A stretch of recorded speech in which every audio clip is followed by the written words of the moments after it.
मित्रांनो, आजच्या व्हिडिओचं नाव आहे खूप जादा झोप डिप्रेशनचे लक्षण. आज मी तुम्हाला छोट्या छोट्या 2-3 टिप्स सांगणार आहे. बरोबर, खूप जादा झोप डिप्रेशनचे लक्षण काय ते बघूया. 92% पीडितांमध्ये झोपेची समस्या असते.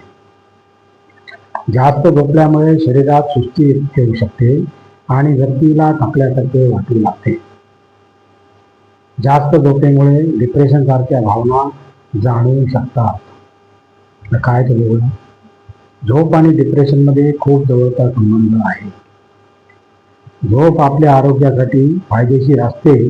तशी जर एखादी व्यक्ती रोज 9 ते 10 तासापेक्षा जास्त झोपत असेल तर हे शरीरासाठी फायदेशीर नाही. जास्त झोपल्यामुळे शरीरात सुस्ती येऊ शकते आणि व्यक्तीला थकल्यासारखे वाटू लागू शकते. जास्त झोपेमुळे डिप्रेशन सारख्या भावना जाणवू शकतात. आता प्रश्न पडतो की अखेर झोप आणि डिप्रेशनचा संबंध काय? तर याविषयी शोध काय सांगतात ते जाणून घेऊया. किती झोप योग्य असते?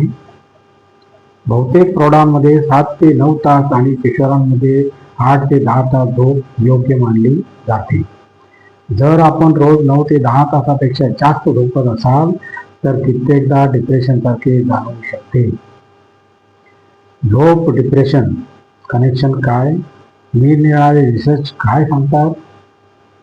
वैज्ञानिकांचे मत असे आहे की जास्त झोपणे डिप्रेशनचे कारण नसून एक लक्षण आहे. 2017च्या एका स्टडीनुसार 92% जे लोक डिप्रेशनचे पीडित होते त्यांना झोपेची समस्या होती. यात निद्रानाशाची सर्वात सामान्य समस्या होती. 50% लोकांना हायपरसोमनिया समस्या होती.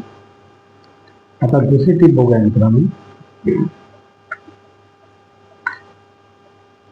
पॉप्युलर औषधामधील सत्य जाणून घ्या.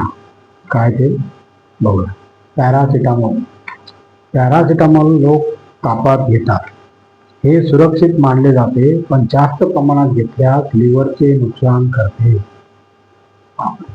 पॅरासिटामॉल 500 mg व 650 mg चा डोस दिवसातून 4 पेक्षा जास्त घेऊ नये. जास्त घेतल्यास लिव्हर टॉक्सिसिटीचा धोका होऊ शकतो. ॲस्पिरिन हे औषध डोकेदुखी, ताप, हलके पडसे आणि सुजेसाठी वापरतात.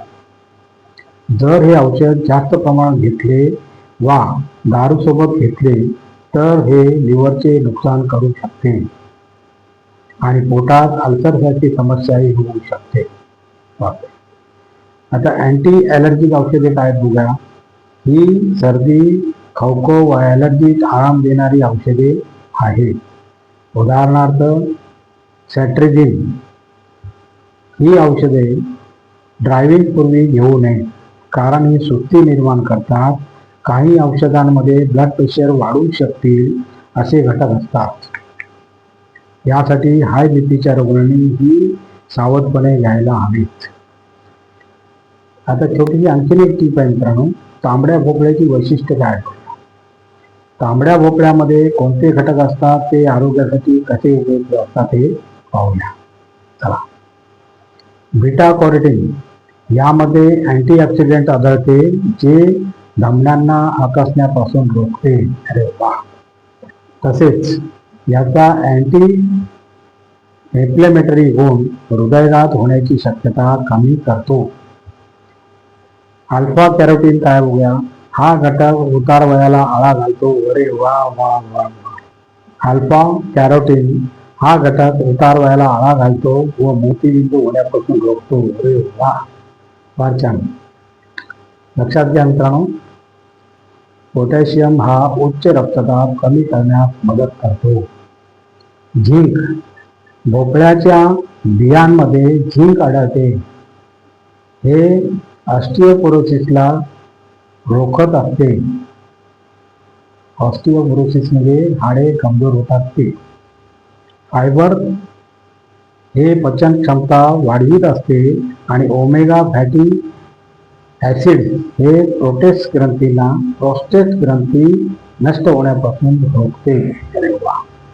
लाल भोपळा खाण्याचे फायदे बघा मित्रांनो, किती छान फायदे आहेत, म्हणजे किती महत्वाचे आहेत ते. किती छान आणि महत्वाचे फायदे आहेत ते जाणून घेणे फार महत्वाचे आहे. आणि अशा प्रकारे मित्रांनो आपला व्हिडिओ संपलेला आहे.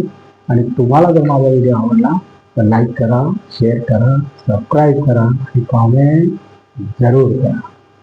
नमस्कार, जय हिंद.